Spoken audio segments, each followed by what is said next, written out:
రాష్ట్రంలో దాదాపుగా ప్రభుత్వ పాఠశాలలు 27,000 పాఠశాలలు ఉన్నాయి.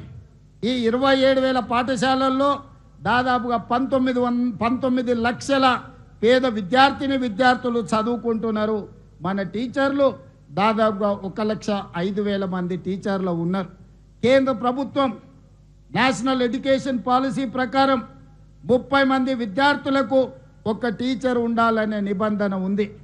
కానీ తెలంగాణ రాష్ట్రంలో 17 మంది విద్యార్థులకు ఒక టీచర్ను నియమించడం ద్వారా ఈరోజు నాణ్యమైన విద్యను పేదలకు అందించాలనే లక్ష్యం దిశగా ఈరోజు మనం పని చేస్తున్నాం.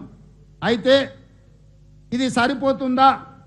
మరి మనం ఎవరితోని పోటీ పడాలి, సమాజంలో ఏ విధంగా ఈ విద్యార్థులను తీర్చిదిద్దాలి అనేది ఈరోజు మనం చర్చించుకోవాల్సిన అవసరం ఉన్నది. ఈరోజు ప్రభుత్వంలో 27,000 పాఠశాలలు ఉంటే 19 లక్షల మంది విద్యార్థులు ఉన్నారు, 1,05,000 మంది టీచర్లు ఉన్నారు. అదే ప్రైవేట్ స్కూల్స్ 12,000 స్కూల్స్ ప్రైవేట్లో ఉంటే 38 లక్షల మంది విద్యార్థులు ఈరోజు ప్రైవేటు పాఠశాలల్లో చదువుకుంటున్నారు. నా విజ్ఞప్తి ఒక్కటే మా ప్రభుత్వ టీచర్లకు, మా కుటుంబ సభ్యులకు, మిమ్మల్ని మేము వేరుగా చూడట్లేదు, మా కుటుంబంలో ఒకరిగా నేను మిమ్మల్ని చూస్తున్నా.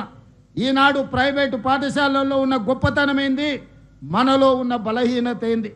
మన బలహీనతలు మనం గుర్తించుకోవాలి, మన బలహీనతలు మనం పరిష్కరించుకోవాలి, మన సమస్యల్ని మనం అధిగమించాలి.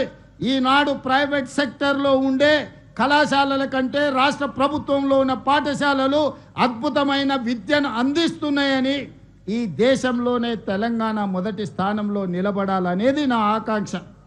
మరి దానికి కావాల్సిన నిధులను 26,674 కోట్లు 8.22% రాష్ట్ర బడ్జెట్లో విద్యాశాఖకు నిధులను కేటాయించడం ద్వారా ఏమాత్రం నిధుల లోపం లేకుండా ఈరోజు రాష్ట్ర ప్రభుత్వం నిధులను కేటాయించడం జరిగింది.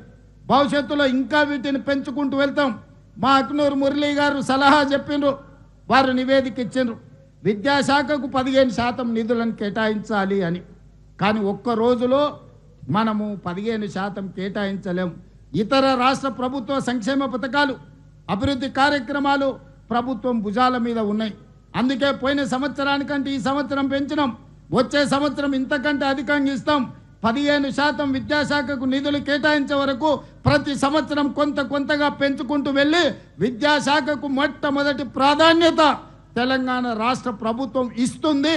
తప్పకుండా ఆ శాఖను కాపాడే విధంగా ఈరోజు మనం ప్రయత్నం చేస్తున్నాం. ఇదే కాదు, మీకందరికీ తెలుసు, టీవీలలో పేపర్లలో చూస్తుంటారు, మా మంత్రులు, మా ఐఏఎస్ ఆఫీసర్లు విదేశీ పర్యటనలకు వెళ్తుంటారు, విదేశాలలో జరిగిన అభివృద్ధిని చూస్తుంటారు, అక్కడ పరిపాలనను పర్యవేక్షిస్తుంటారు, అక్కడ ఏ రకమైన మెలకువలతో పరిపాలన అందిస్తుండ్రో మా ఐఏఎస్లు, ఐపీఎస్లు లేకపోతే మా మంత్రులు పర్యటనకు వెళ్తారు.